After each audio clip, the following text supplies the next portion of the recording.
What's goody, fam? Peace and blessings, wholeness. This is Virginia Lake Observations Part 2. I'll leave the date in the description. Currently looking southwest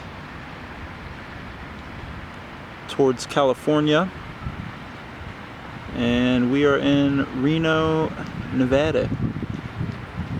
And this lake is a man-made lake, and it's right nearby my place of living. And when I came across it a few weeks ago, when I first moved down here, there was this really intense cyanobacteria, or a blue-green algae.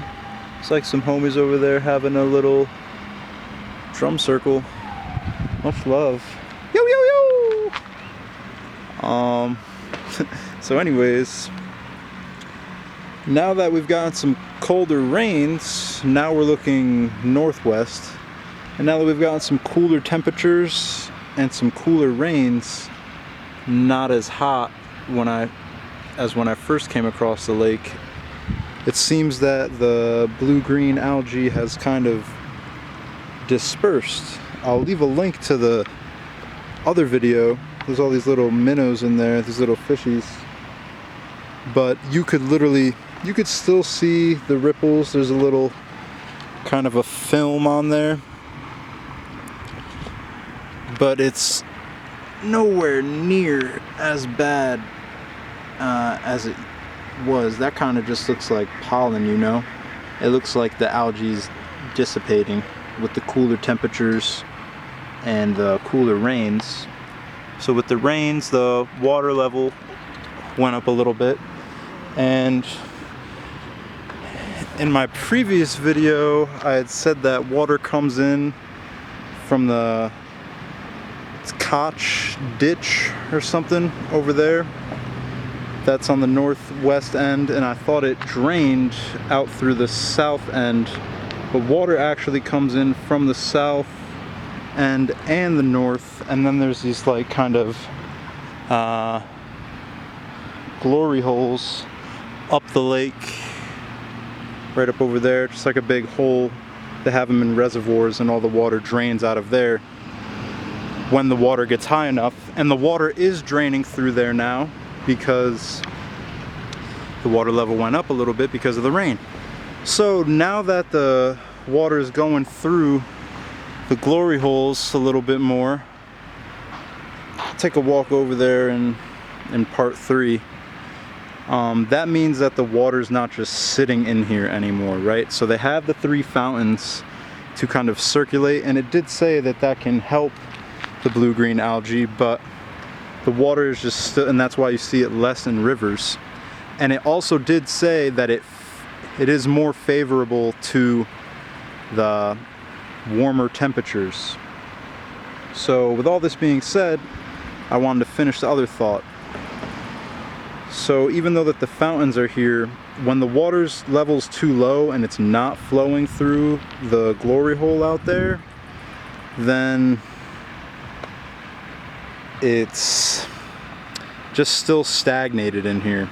Even though that the fountains are trying to circulate the water, it's really just pushing it to the back, to the edges, and it's still staying stagnant. But now that the water level went up and it's able to drain, come in from the northwest end and the south end, water flows into this lake that was man-made, hand-dug, like 12 feet all the way across. Now it drains out of those drains over there, and the water is able to circulate a lot better. So it seems like the fall and the winter time would be the times to act in terms of like planting more established roots plants. Like you wouldn't just be able to stick cuttings in out here. It's sand and dry and compacted. So you would need established plants with root systems. But if you had established plants with root systems, right now, the fall time, late September, October, probably even into November, we can plant the edges so that when it does rain and there's runoff, it's better filtrated into the water. Like this willow right here. Could take cuttings from this willow tree, root them, and plant them. But that would need to take place in the spring and then plant them in the fall after they're rooted. Another thing I think that still is causing a factor to the algae is that the birds, feathers and droppings go in the water, and it seems like the birds gather where the people are because they know they're going to get fed. So if we could feed the birds less and then the birds would just be here, I don't know how to articulate that. The birds would just be here naturally and not in an excessive amount because they know they're going to get fed by humans, and then all of their droppings are just congregating right on the edge, and then they just get washed into the stagnant pool. So that's definitely a factor.